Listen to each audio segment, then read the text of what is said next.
මේ මොහොතේ අපි මේ රැඳී සිටින්නේ ඉන්දියාවේ නවදිල්ලි නුවර පැවැත්වෙන විශාලතම පොත් ප්‍රදර්ශනය. මේකට අත වශයෙන්ම කියන්නේ නිව් ඩිල්ලි වර්ල්ඩ් බුක් ෆෙයාර් කියලා. ඒකට දැන් අපි දවස් 10ක් පුරා පැවැත්වෙන පොත් ප්‍රදර්ශනයට සහභාගී වෙන්න ලංකාවෙන් ඇවිල්ලා තියෙනවා 13 දෙනෙක් ප්‍රකාශකයෝ.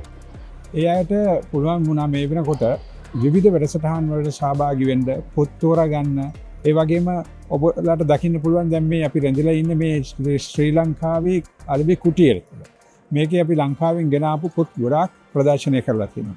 ඒ වගේම මේ ප්‍රදර්ශනයේදී විවිධ මෙතන පැමිණෙන අය අපෙනුත් විවිධ පොත් මිලදී අරන් තියෙනවා. ඒ වගේම තවත් විවිධ ආකාරයේ විමසීම් තියෙනවා අපේ පොත්පත් හුවමාරු කරගන්නේ කොහොමද කියන එක. මේක ඊටාම හොඳ අවස්ථාවක්. මම හිතන්නේ අපේ සමාජිකයෝ මේ වගේ පොත් ප්‍රදර්ශන වලට සහභාගී වෙලා අත්දැකීමක් ලබා ගන්න එක ගොඩක් හොඳයි. මේකත් ජාත්‍යන්තර පොත් ප්‍රදර්ශනය. දැන් මේ පොත් ප්‍රදර්ශනය ගත්තාම ඊටාම විශාලයි. ඒතකොට මේ පොත් ප්‍රදර්ශනයේ තියෙන යම් ගුණාංග තියෙනවා අපිට ඒගොල්ලොත් එක්කත් බෙදා ගන්න. ඉතින් මේක සම්පූර්ණයෙන්ම සංවිධානය කරන්නේ ඉන්දියාවේ තියෙන පොත් භාරය National Book Trust of India. ඒ ආයතනය ඉන්දියාවේ ආණ්ඩුවත් එක්ක සම්බන්ධ වෙලා තමයි මේක කරන්නේ. විශේෂයෙන්ම ඉන්දියාවේ අධ්‍යාපන අමාත්‍යාංශය යටතේ තමයි මේ සියල්ල ක්‍රියාත්මක වෙන්නේ. මේක ඊටාම හොඳ වැඩසටහනක්. මම හිතන්නේ අපි දැනට අවුරුදු 20ක කාලයක් පුරා දිගටම අපි සහභාගී වෙන නවදිල්ලි ජාත්‍යන්තර පොත් ප්‍රදර්ශනයට. ඒ වගේම NBT එක නවදිල්ලි ජාත්‍යන්තර පොත් ප්‍රදර්ශනය නියෝජනය කරමින් ලංකාවේදී තවුන් සහභාගී වෙනවා. ඉතින් මේ පාර ඊට වඩා විශේෂයක් තියෙනවා. මම හිතන්නේ පළවෙනි වතාවට තමයි මේ වගේ අලංකාර විදිහට කුටියක් සරසගෙන මේ වගේ පොත් විශාල ප්‍රමාණයක් ඉන්දියාවට ගෙනල්ලා මේ ප්‍රදර්ශනයට අපි සහභාගී වෙන්නේ. ඒ වගේම ප්‍රදර්ශන කුටි 1000කට වැඩි සංඛ්‍යාවකින් සමන්විත ප්‍රදර්ශනයක් තමයි මේක. ශාලා අංක 1 තියෙන්නේ විද්‍යාව, ඒ වගේම මානව විද්‍යාව, දර්ශනවාදය ප්‍රමුඛ කරගත් ප්‍රකාශකයින් එකක් තමයි ශාලා අංක 1 තියෙන්නේ. ශාලා අංක 2 වැඩිමනක්ව සිටින්නේ ඉන්දියානු හින්දි භාෂාවෙන් පොත් ප්‍රකාශනයට පත් කරන ප්‍රකාශක තමයි වැඩිපුරම ප්‍රමාණයක් වෙන්නේ. ඒ වගේම ශාලා අංක 3 වෙන් වෙලා තියෙනම ළමා සහ යොවුන් සාහිත්‍ය පොත්පත් වලට. ඒකත් ඉතාමත්ම අලංකාර විදියට සරසලා අලංකාර විදියට සූදානම් කරලා සැලසුම් කරලා තියෙනවා. අපි මේ රැඳී ඉන්නේ ශාලා අංක 4. මේ ශාලා අංක 4 වෙන් වෙලා තියෙන්නේ විදේශික ප්‍රකාශකයන්ගේ කුටි වලට. ඒ විදේශික ප්‍රකාශකයන් අතරේ විශාල සංඛ්‍යාවක් අපිට බලන්න පුළුවන්. මේ ආකාරයට එක්සත් අරාබි රාජධානිය, ඉරානය, ඒ වගේම අබුඩාබි රාජ්‍ය, තුර්කිය, රුසියාව, ඒ වගේම ජපානය වගේ රටවල්, එංගලන්තයේ නියෝජිත ආයතන විශාල සංඛ්‍යාවක් මේ ප්‍රදර්ශන භූමියේ තියෙනවා. ඉතින් ඒ වගේම තමයි මේක තවත් විශේෂයක් තියෙනවා. ඉන්දියානු සහ විදේශික, ඒ කියන්නේ මේ පාර විශේෂයෙන්ම ඉතාලි නිදර්ශකයෝ නැත්නම් චිත්‍ර ශිල්පීන් එකතු වෙන හමුවක් මෙතන තියෙනවා. ඊට පස්සේ එකෙන් ඇත්තටම කරන්නේ දැන් මෙහෙ පොතපත ලියනකොට, එහෙ පොතපත ලියනකොට, නිර්මාණය කරනකොට ඒකත් එක්කලම ඒ චිත්‍ර ඇඳීම්, කවර නිර්මාණය වගේම පොතක චිත්‍ර ඇඳීම් කරන්න රටවල් දෙක අතර හුවමාරුකම් ඇති වෙනවා. පොත ලියන්නේ ඉතාලියෙන් නම් ඇත්ත වශයෙන්ම චිත්‍ර අඳින සමහර විට ඉන්දියානු නිදර්ශකයෝ. එහෙම නැත්නම් ඒකේ අනිත් පැත්ත. මේ විදිහේ ඒකත් හොඳ අවස්ථාවක්. අපිටත් ඒක හිතන්න පුළුවන් අවස්ථාවක්. කොයි විදිහටද අපිටත් ඒකෙන් අත්දැකීමක් ලබාගෙන අපිත් කොයි ආකාරයෙන්ද මේ වගේ වැඩසටහනක් නිර්මාණය කරගන්නේ කියන්නේ.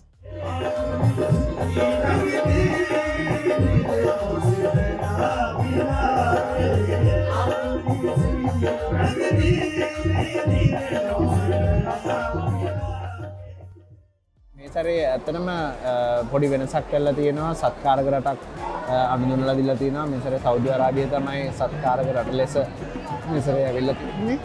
මේකේ වෙනසක් තියෙනවා කොළඹ ප්‍රදර්ශනයට වඩා. මේකේ විශේෂයෙන්ම කොටස් දෙකක් තියෙනවා. සාමාන්‍ය මහජනයාට පැමිණෙන්නත් පුළුවන්. ඒ වගේම මේක ට්‍රේඩ් ෆෙයාර් එකක්. මේකේ ගොඩක් වෙන්නේ B2B, ඒ කියන්නේ තමන්ගේ ප්‍රොඩක්ට්ස් විකුණන පුද්ගලයන් වෙලෙන්දන්ට පෙන්වීම තමයි මේක ප්‍රධානම කාර්යය මේ ප්‍රදර්ශනයේ.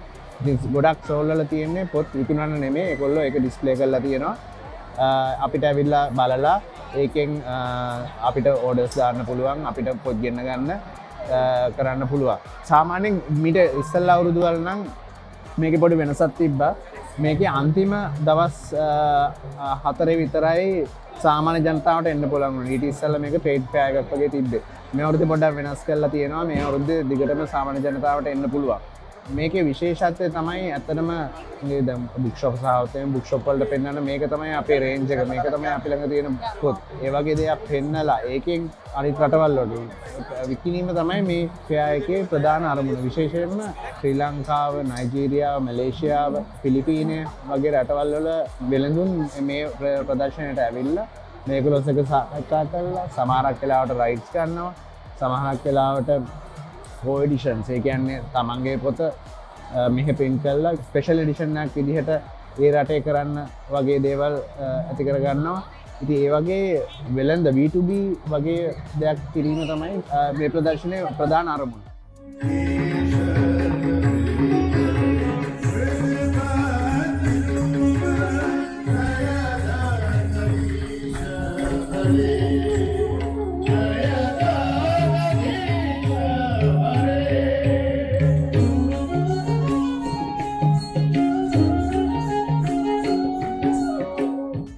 මෙතන මේ තියෙන new Delhi rights table copyrights exchange platform ඊයේ දවසේ තමයි මේක පටන් ගත්තේ.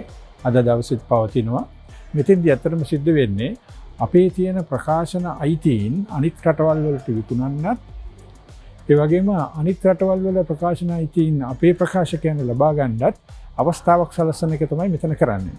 මේකට ඉන්දියාවේ ඉන්න ප්‍රකාශකයන් වගේම වෙනත් රටවල් වලින් දැන් ලංකාවෙන් ගත්තාම ලංකාවේ අපි 4 දෙනෙක් ඉන්නවා මේ ප්‍රකාශන කොපිරයිට් ටේබල්ස් වල. මේ ප්‍රකාශන අයිතිය අලෙවි කර ගැනීම සඳහා තමයි මේගොල්ලෝ ඇවිල්ලා ඉන්නේ. ඒ වගේම අනිත් අයගේ ප්‍රකාශන අයිතීන් ලබා ගැනීමලදී ගැනීම සඳහා තමයි ඇවිල්ලා ඉන්නේ.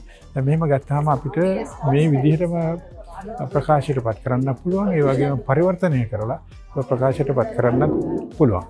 ඉතින් ඒකට හොඳ අවස්ථාවක් තමයි මේ නිර්මාණය වෙන්නේ. මේක ඇත්තටම ඊටම අවශ්‍ය දෙයක්. දැන් බීජිං ගියත්, ෆ්‍රැන්ක්ෆර්ට් ගියත්, ලන්ඩන් ගියත් මේ වගේ කොපිරයිට් සෙන්ටර්ස් වෙනමම තියෙනවා. ඒ තියෙන්නේ බිස්නස් වලට ප්‍රකාශකයන්ට මේ අවස්ථාව සලසලා දෙන්න තමයි මේ විදිහේ සංවිධානය වෙන්නේ.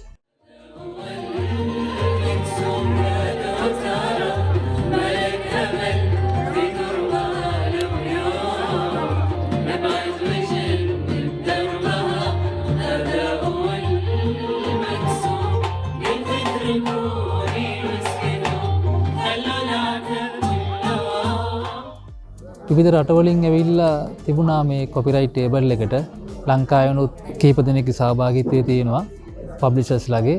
ඊට අමතරව නේපාලියන්, ඉරාන්, ඒ වගේම බංග්ලාදේශ් විදේශ රටවලින් ඇවිල්ලා තිබුණා පබ්ලිෂර්ස්ලා. ඉන්දියා පබ්ලිෂර්ස්ලා සෑහෙන ප්‍රමාණයක් ඉන්නවා. ඒ විශේෂයෙන්ම යුරෝපා රටවලින් නම් අඩු දායකත්වයක් තමයි තාම තිබුණේ.